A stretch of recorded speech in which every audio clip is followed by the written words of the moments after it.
Hello students, मेरा नाम समीर कश्मीरी है और आप मुझे एसके सर बुला सकते हैं। आज हम हिंदी का जो पाठ पढ़ने जा रहे हैं उसका नाम है बहू की विदा, लेखक विनोद रस्तोगी। तो आइए शुरू करते हैं। Professor Sameer Kashmiri, teaching Hindi subject since 1996, taught more than 50,000 students till date. For educational video content, do follow, subscribe on Twitter, YouTube, Instagram, Facebook and TikTok at OK Sajeev. एकांकी का प्रारंभ धनी व्यापारी और कमला के ससुर जीवनलाल और उसके भाई प्रमोद की बातचीत के साथ होता है। प्रमोद अपनी बहन कमला की ससुराल उसकी विदा कराने के लिए आया है। जीवनलाल विवाह में दहेज पूरा न मिलने के कारण विदा करने से मना कर देता है। प्रमोद उन्हें मनाने की कोशिश करता है, तब वो कहते हैं कि तुमने दहेज देना तो दूर, बारात की खातिरदारी भी ठीक प्रकार से नहीं की। भरी बिरादरी में मेरी हंसी हुई और उस करारी चोट का घाव आज भी हरा है। यदि बहन की विदा करानी है तो उस चोट के लिए मरहम लाना होगा।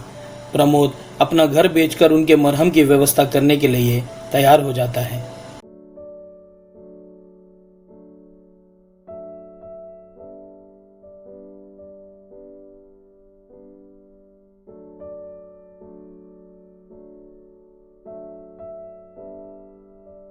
इस पर कमला अपने सुख सुहाग की कसम देकर उसे रोकने की कोशिश करती है। उनकी ये बातें कमला की सास राजेश्वरी सुन लेती है। वो अत्यंत सहृदय और वात्सल्यमयी माँ है। वो तुरंत कमला को चाबियों का गुच्छा देते हुए कहती है कि तिजोरी में से 5,000 रुपये जितने की जीवनलाल ने मांग की थी निकाल लाओ, और प्रमोद को कहती है कि ये रुपए उनके मुंह पर मार देना। रुपयों की लालच के कारण वो किसी की भावनाएं भी नहीं समझते।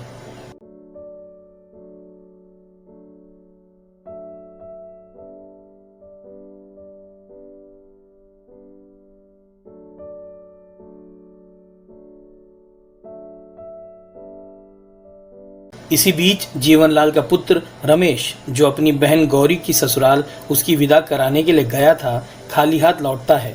जीवनलाल आश्चर्य में रह जाते हैं जब उन्हें ये पता चलता है कि दहेज कम मिलने के कारण उन्होंने गौरी की विदा नहीं की।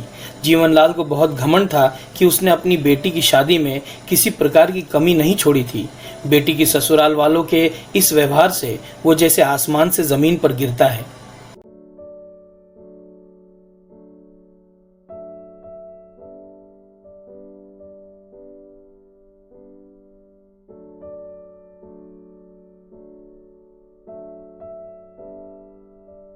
राजेश्वरी उसे समझाती है कि बेटी और बहू में भेद करना छोड़ दो। किसी की बेटी हमारी बहू है तो हमारी बेटी भी किसी की बहू है, इसलिए सबकी भावनाओं की कद्र करनी चाहिए। जीवनलाल की आंखें खुल जाती है जब प्रमोद कहता है कि मैं आपके मरहम की व्यवस्था करके शीघ्र आऊँगा। इस पर जीवनलाल कहते हैं कि कभी कभी चोट भी मरहम का काम कर देती है और मेरी बेटी की ससुराल वालों ने दूसरी चोट देकर मेरा इलाज कर दिया है। वो राजेश्वरी से तुरंत बहू की विदा करने को कहता है। इसके बाद पर्दा गिर जाता है।